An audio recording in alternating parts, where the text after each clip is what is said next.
Hello all of you, I am Prerna Shinde. Today I want to talk with you on a topic my online school. Usually on the first day back to work after summer's break, there is a buzzing, very buoyant energy in the air. We hug, remark on one another's new haircuts, dresses and all. But in the lockdown, many schools started online classes, mine one also. In my class, privileged students are joining the online classes. George Orwell said well, all are equal, but some are more equal.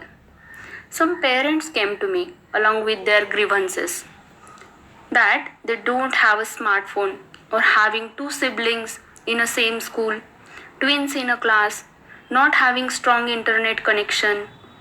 And it was heartbreaking that a child is deprived of education just because of technology.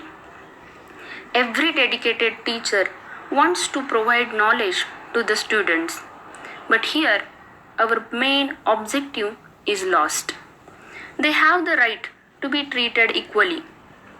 And here I was the part and parcel of discriminatory class.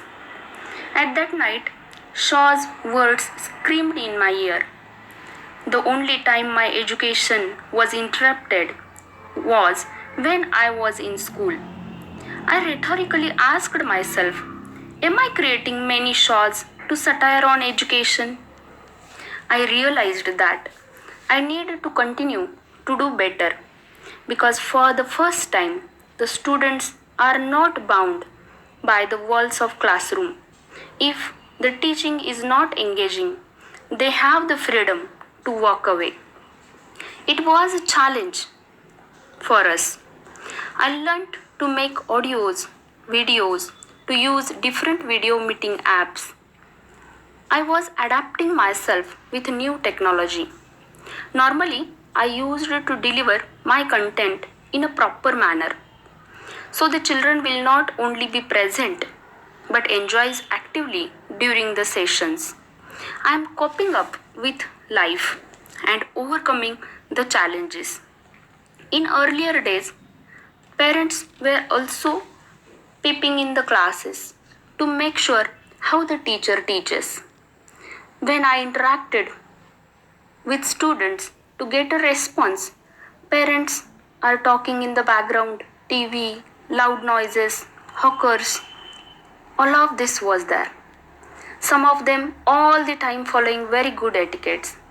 But I am lucky in my class, children never troubled like other schools. They always follow the instructions. Yes, they asked me a lot of queries. When I answered, I couldn't see their faces, but their voice tells me a lot. This gives me a lot of satisfaction and every day's good night sleep. They told answers before completion of my question. I was not interacted personally with my own class. Maybe I forgot. So I said in online classes that I don't know all of you whether we have met or not. Abruptly, one girl said, yes, miss, we met. You came for a bulletin period in our class and told us a story of G. Mandela, which I liked most and learnt meaning of renunciation in our life. By hearing this, I have forgotten them, but they remembered me. By hearing this response from that girl, my eyes become watery for a moment. I was unable to talk. Happiness of a being teacher was flooding in my mind. Students may be in the actual classes or maybe in the virtual classes. I think it doesn't matter a lot for a teacher. Thank you.